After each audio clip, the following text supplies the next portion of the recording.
सुनाओ सेडोफैक्स technologies limited. अब देखिए यहाँ पर ना आईपीओ कल से स्टार्ट होने वाला है एंड ये फ्लिपकार्ट का यहाँ पर कंपनी हमें देखने को मिला है लॉजिस्टिक वाली। Hi this is Dev and watching traders diary.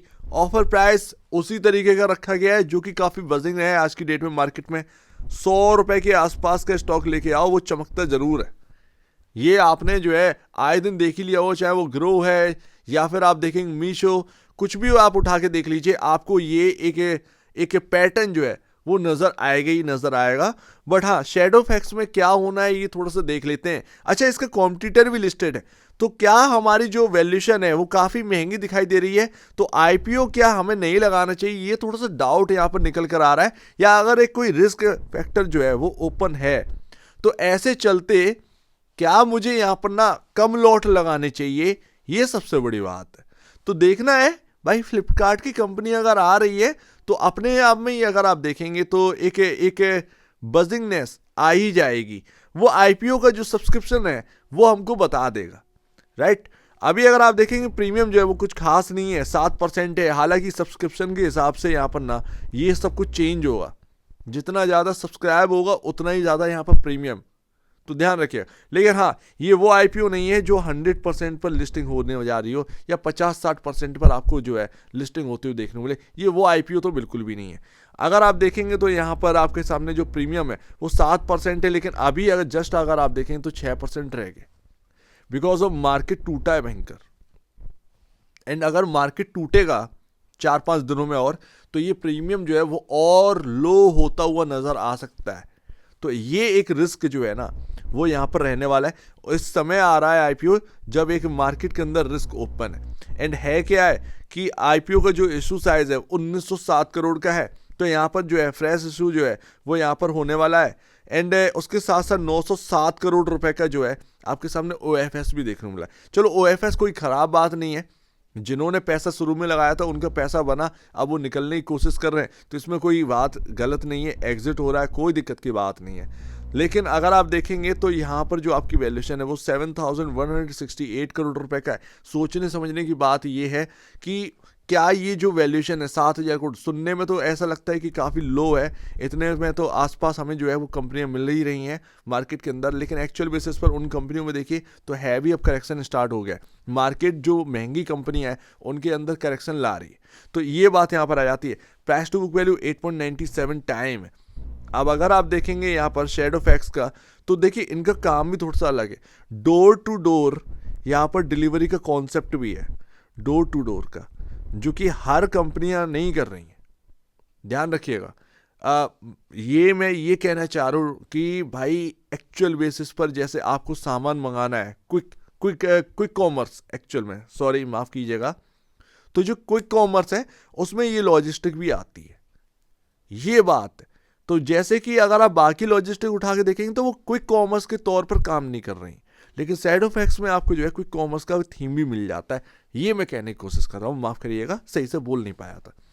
अगर आप देखेंगे तो इसका जो कॉम्पिटिटर है वो है ब्लू डार्ट एक्सप्रेस। उससे हम समझेंगे डिलीवरी भी यहाँ पर ना लिस्ट है, लेकिन डिलीवरी लिस्ट है उसको छोड़ते हैं, ब्लू डार्ट को लेकर आओ। इससे हम जो है आसानी से समझ सकते हैं, क्योंकि इनकी वैल्यूएशन और ब्लू डार्ट की वैल्यूएशन में 5,000 करोड़ का अंतर है।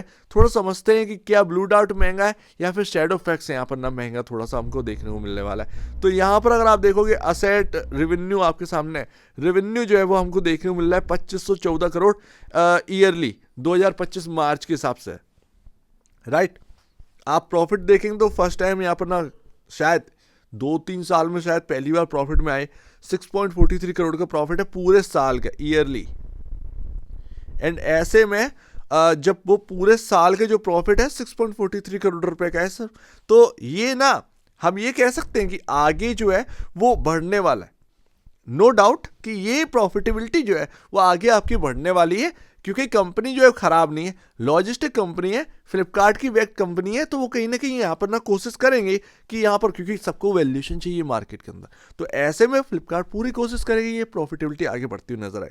लेकिन यहाँ पर है क्या है कि एक और स्टॉक है ब्लू डार्ट, वो 12,754 करोड़ के मार्केट कैप पे है आज की डेट में। सबसे चीपर, अगर आप लॉजिस्टिक में देखेंगे सबसे चीप प्राइस पर जो है अवेलेबल है, सबसे चीप वैल्यूएशन पर अवेलेबल है। अभी तक ब्लू डार्ट की वैल्यूएशन जो है वो निखरी नहीं है, क्यों मैं ऐसा कह रहा हूं? देखिए 7.82 टाइम का यहाँ पर ना प्राइस टू बुक वैल्यू पर ट्रेड कर रहा है, 47.88 का पी रेशियो हमको देखने मिलता है। अब यही तो बात है कि प्री आईपीओ जो है ना वो इतना महंगा आ रहा है, शैडोफैक्स का वो 8 टाइम के अराउंड आ रहा है, ऑलरेडी एक स्टॉक काम कर रहा है 7.82 टाइम पर।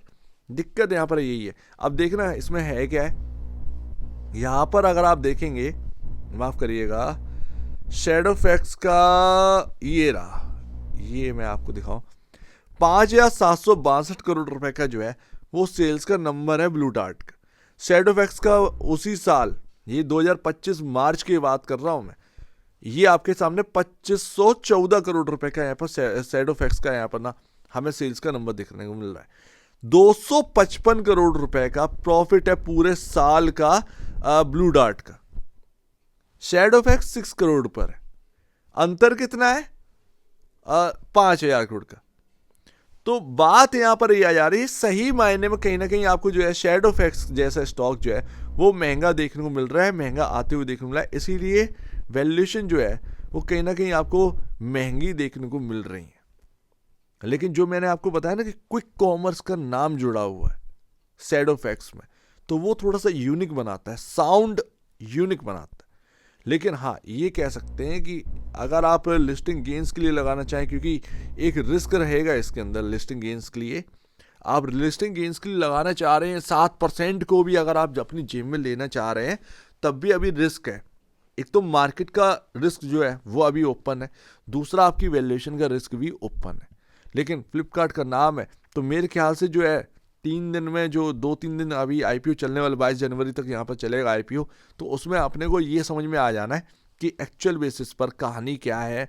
एंड कहीं ना कहीं रिटेल जो है वो लास्ट डे ही सबसे ज़्यादा यहाँ पर आने वाला है। लेकिन देखते हैं बाकी जो इन्वेस्टर्स हैं वो क्या करते हैं, HNI वगैरह वगैरह ये सब क्या कर रहे हैं। तो ये काफ़ी इंटरेस्टिंग आईपीओ है। देखना ये कि इस वक्त में जब मार्केट ख़राब है और ऐसे में जब आपकी वैल्यूएशन महंगी है, तो मार्केट में लोग आपको क्या यहाँ पर ना तवज्जो देते हैं, ये थोड़ा सा देखना है। बट है क्या है कि रिस्क ओपन रहेगा, ध्यान रखिएगा। तो कम लॉट लगाओ, ज़्यादा बेहतर है। क्या HNI की लॉट लगाने चाहिए? डर है, HNI की लॉट लगाने में थोड़ा सा डर है, तो HNI की लॉट लगाने में डर है। बट रिटेल की अगर आप चाहें, आजमाना चाहें, तो 2-3 लॉट लगा सकते हैं अगर आप चाहें तो। लेकिन HNI में थोड़ा डर है, क्योंकि बड़ा पैसा लगा हुआ है और पता चला कि मार्केट, क्योंकि प्रीमियम कुछ खास है नहीं है। तो HNI वाला मैं आपको बताऊं, लास्ट डे देखिएगा, आप लास्ट डे देखिएगा कि क्या आपको HNI लगाना चाहिए। अगर लगाना चाहिए तो फिर आगे बढ़िएगा। अगर सब्सक्राइब सही हो रहा हो, मार्केट का कंडीशन थोड़ी सी ठीक देखने को मिल रही हो, तो आप थोड़ा सा आगे बढ़िएगा। सो उम्मीद है इस बात को आप थोड़ा सा समझेंगे। शैडोफैक्स है तो यूनिक, लेकिन थोड़ी सी वैल्यूएशन महंगी है, वो एक रिस्क फैक्टर ओपन करता है। ऊपर से मार्केट का दबाव है, लिस्टिंग के टाइम अगर मार्केट में दबाव हुआ ना तो वो हमको दबा देगा, बात ये है। सो उम्मीद है काफ़ी कुछ आपको समझ में आया हो। एक बार निवेश से पहले या बेचने से पहले अपने ब्रोकर एडवाइस से जो सलाह लीजिएगा, खुद की स्टडी करेगा, उससे बेहतर कुछ भी नहीं है। खुद की स्टडी मस्ट है, तो आप दीजिए मुझे वीडियो देखिए। बहुत धन्यवाद दोस्तों।